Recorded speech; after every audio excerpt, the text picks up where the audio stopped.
Oke teman-teman semuanya, jadi di video kali ini aku bakalan buat yang namanya database kampus menggunakan aplikasi MySQL Server Management Studio, dan nantinya database yang telah kita buat akan kita realisasikan dengan aplikasi Visual Studio Basic. Oke, tanpa lama lagi mari kita coba. Jadi yang pertama-tama kita buat dulu database kita menggunakan Create Database. Nah, kemudian di sini aku buat database-nya menggunakan kampus underscore sudah Fahrenheit. Nah, teman-teman sekalian terserah mau apa, mau kampus nama kalian atau apapun itu terserah kalian. Kemudian gunakan use coding use dan nama database yang kita buat. Kemudian setelah itu kita buat create table atau membuat tabel. Nah, jadi di tabel pertama ini aku buat tabel untuk tabel mahasiswa.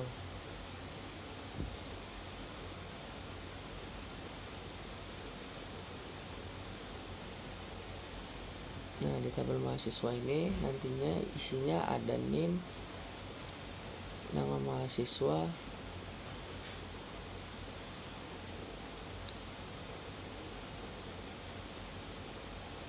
dan ada juga prodi mahasiswa. Nah, nantinya bakalan ada 6 field lah dalam satu tabel, dan nanti ada 6 tabel yang akan saya buat di sini.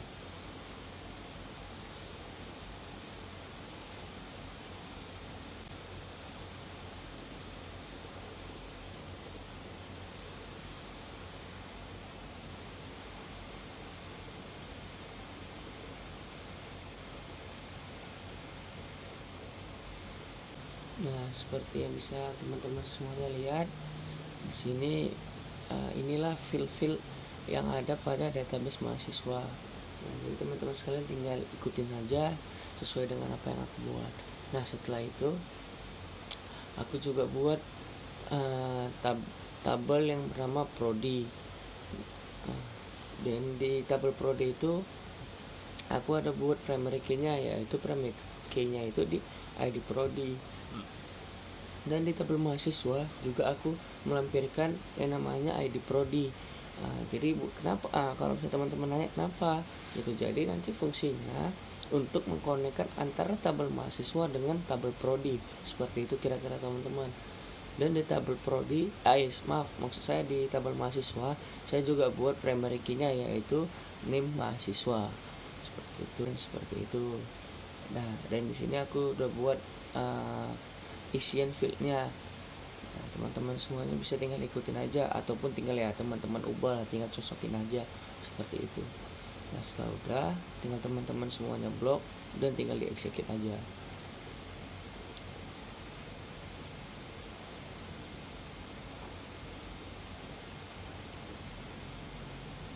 Nah, di sini kan nggak bisa error.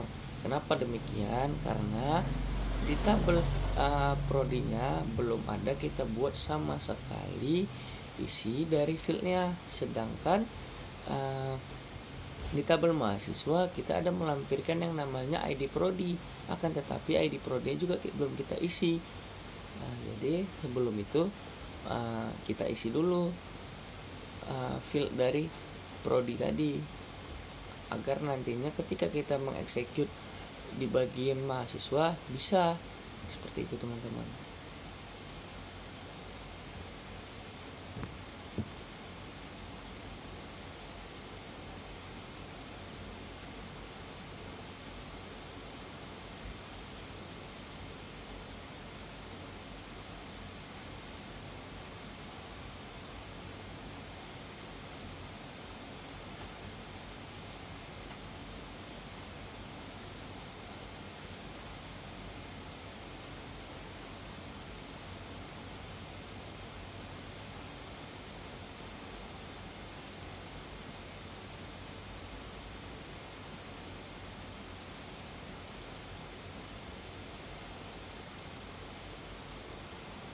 Nah, di sini kan aku udah buat tuh isian dari prodinya. Nah, kemudian jika sudah, ya udah tinggal teman-teman semuanya select, buat coding ya select from bahwa itu prodi. Kenapa fungsinya ya? Untuk itu tadi, untuk menampilkan isian dari prodi tersebut seperti itu.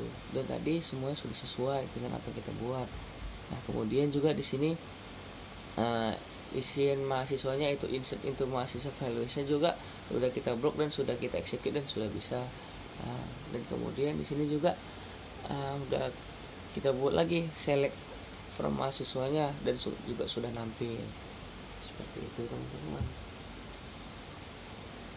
Nah di sini juga kita bakalan buat lagi tabel baru. Nah, di sini aku bakal buat tabel user mahasiswa.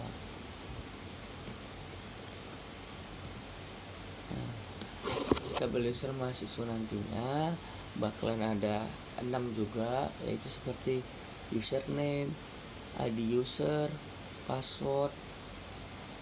Kemudian di sini ada fakultas user juga. Ini mahasiswa, ya bisa teman-teman lihat lah seperti yang ada di video ini. Di sini saya juga melampirkan login key-nya, yaitu ini mahasiswa. Jadi nantinya bisa terkoneksi ke database, maksudnya ke tabel mahasiswa. Dan ini isi untuk user mahasiswanya, bisa teman-teman lihat seperti yang di sini. Jadi di sini ya banyak aku percepat lah, karena juga ya untuk tidak terlalu memakan waktu dan tidak terlalu banyak memakan memori handphone, karena tidak cukup juga penyimpanan handphoneku. Dan di sini juga sudah muncul ya teman-teman semuanya isi dari user mahasiswa yang kita buat.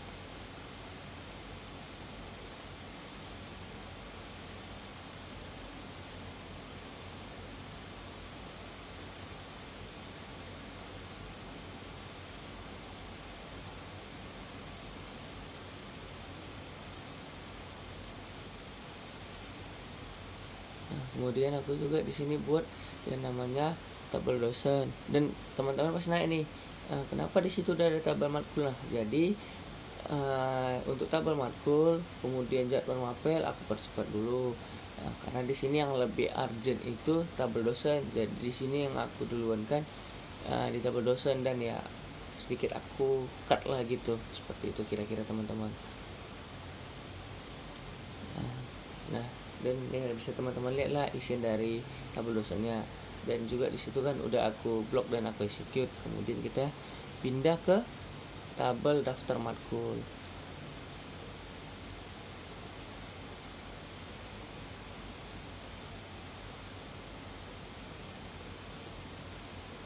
Nah di tabel matkul juga aku buat primary key-nya, yaitu kode MK. Dan juga aku juga buat function key-nya juga lagi, yaitu nama dosen. Jadi tujuannya ya bisa teman-teman pahami lah, karena tujuannya agar tiap tabel bisa saling terhubung. Seperti itu kira-kira teman-teman. Nah sudah aku execute dan sudah berhasil.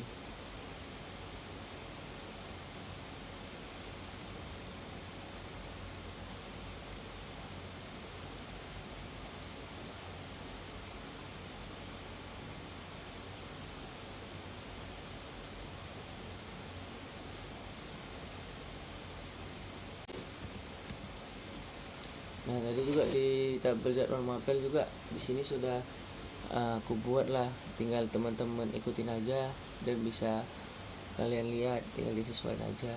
Dan di situ juga sudah aku blok dan sudah aku execute dan semuanya berhasil.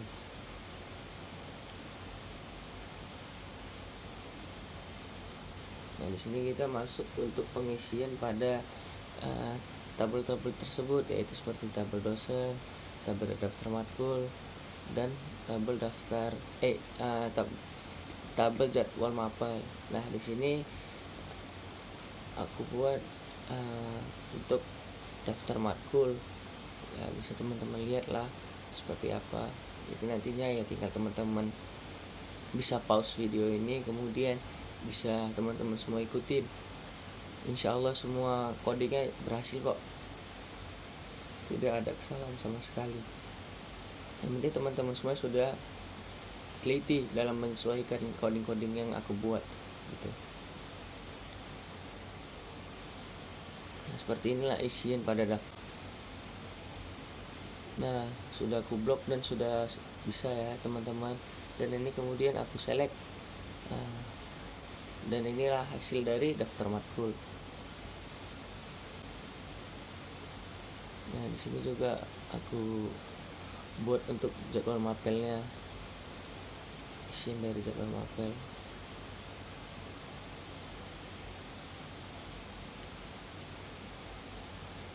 Nah, seperti ini teman-teman semua bisa lihat semua isian dari tabel jadwal mapel. Dan berhasil ya teman-teman ya, tinggal kita select aja.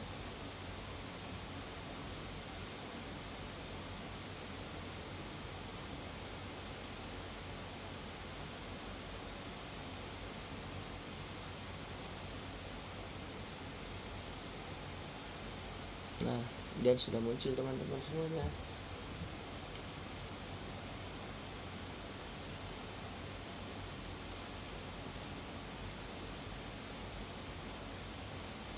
Nah, jadi setelah ini aku bakalan buat yang namanya coding grid view. Nah, jadi itu nantinya kita bakalan ambil contohnya itu di tabel mahasiswa. Jadi di tabel mahasiswa kan tadinya ada 6 field. Nah, tapi nantinya di grid view nanti grid view mahasiswa nanti ini aku bakal nampilkan 3 field saja. Nah, jadi nanti ya bakal kita select lah field mana yang kita ambil dari tabel mahasiswa. Nah, bisa teman-teman lihat di sini. Jadi ya nanti kalau emang mau teman-teman coba di rumah dan mau teman-teman ganti itu terserah teman-teman. Nah, biar dikreasikan lah seperti itu, kembali ke teman-teman semua mau dikreasikan atau tidak.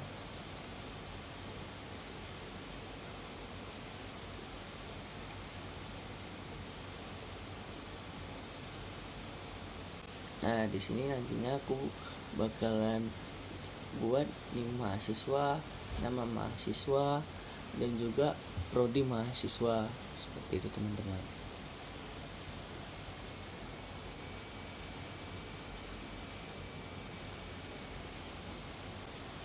Nah, di sini tinggal kita select ya teman-teman ya, dan sudah muncul. Nah, jadi seperti itulah teman-teman. Jadi kalau emang mau teman-teman ganti ya udah tinggal teman ganti, ubah aja di bagian selectnya, select nih mahasiswa, nama mahasiswa, prodi mahasiswa. Nah, itu tinggal teman ganti aja. Yang penting teman gantinya itu sesuai dengan field yang ada di tabel mahasiswa seperti itu. Nah, di sini aku bakalan buat create view user. Jadi ya, kenapa aku buatnya di user, karena aku mau buat yang namanya penggabungan tabel dari antara satu tabel dengan tabel lainnya seperti itu, atau bisa dibilang pembuatan tabel yang saling terhubung, kira-kira seperti itu teman-teman.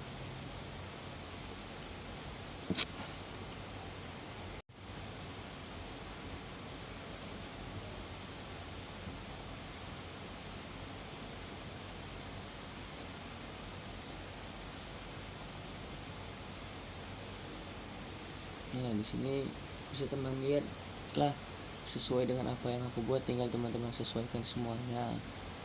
Nah, baru kalau emang tampilan nantinya mau ada yang teman-teman ganti, bisa teman-teman ganti. Misal contoh kayak user, di bagian user mahasiswa kan di situ aku ada menampilkan username user. Nah, kalau emang mau teman-teman ganti ataupun nggak mau ya udah tinggal, kalau mau diganti tinggal diubah, kalau mau dihapus juga ya, kalau emang mau tidak ada juga tinggal teman-teman hapus saja seperti itu.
sini sudah selesai teman-teman ya. Di sini aku blok, kemudian aku execute dan tinggal kita select teman-teman semuanya. Nah, sudah muncul teman-teman. Di sini aku ada menampilkan username user, password user, name mahasiswa, nama mahasiswa, dan juga prodi mahasiswa. Seperti itu teman-teman semuanya.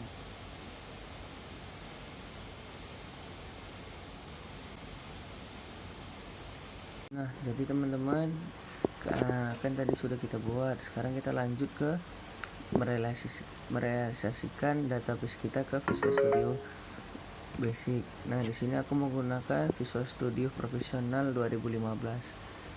Untuk versi Visual Studio itu terserah teman-teman semuanya. Tapi yang terpenting di sini aku menggunakan Visual Studio Basic versi 2015. Nah, di sini sudah terbuka ya teman-teman ya. Kemudian aku juga buka kembali MySQL Management Studioku.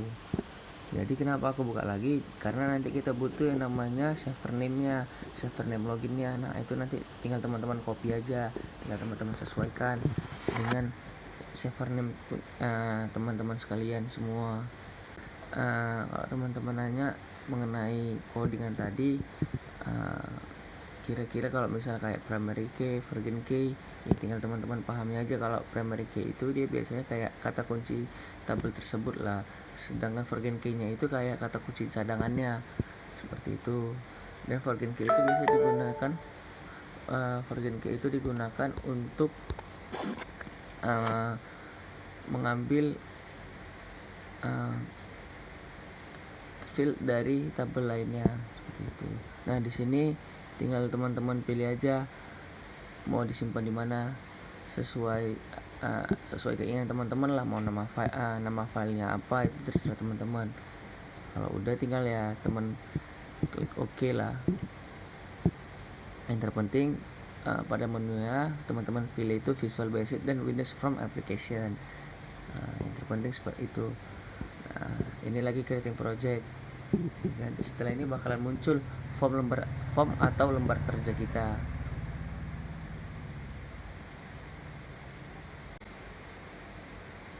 Nah, di sini sudah muncul ya teman-teman semuanya lembar kerja kita atau form. Nah, di sini setelah muncul semuanya, nah di sini agak aku perbesar dulu. Nah, setelah itu kita masuk ke data source. Untuk apa? Untuk yang tadi, yaitu merealisasikan database yang telah kita buat tadi. Setelah kita klik data source-nya, kita pilih add new data source, kemudian pilih next aja. Yang terpenting pilihannya itu database dan dataset.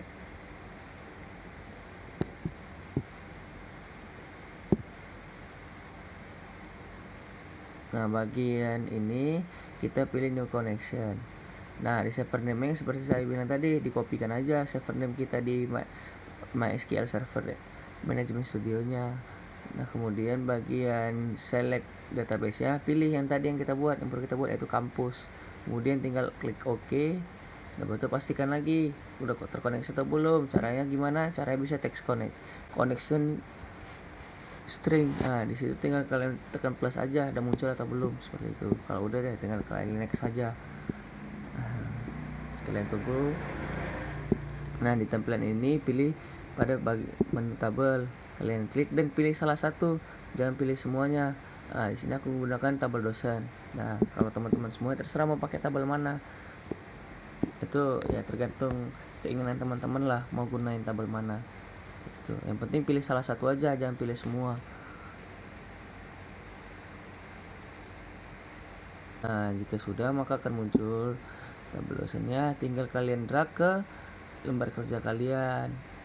Nah, kemudian kalian tunggu. Nah, ini kan sudah muncul, tapi kan kita belum nampak tuh hasil atau isi dari tabel tersebut kan, masih nama-nama fieldnya aja, cuman kan isi dari fieldnya kan belum ada muncul. Jadi caranya gimana? Udah tinggal kita jalankan aja. Sebentar ya teman-teman, ini lagi not responding.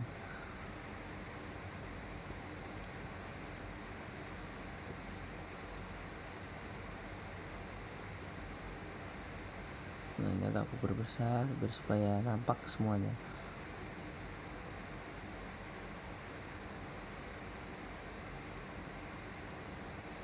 Nah, setelah ini tinggal klik start. Nah, kemudian tinggal teman-teman semua tunggu sampai hasilnya muncul.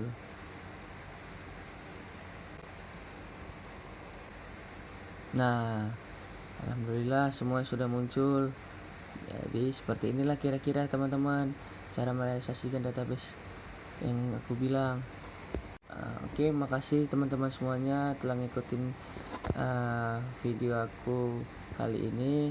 Ucapkan terima kasih, dan jika ada kekurangan ataupun kesalahan yang telah aku perbuat di video ini, mohon dimaafkan ya. Semoga dapat membantu teman-teman semua dalam proses belajar mengajar. Terima kasih. Assalamualaikum warahmatullahi wabarakatuh.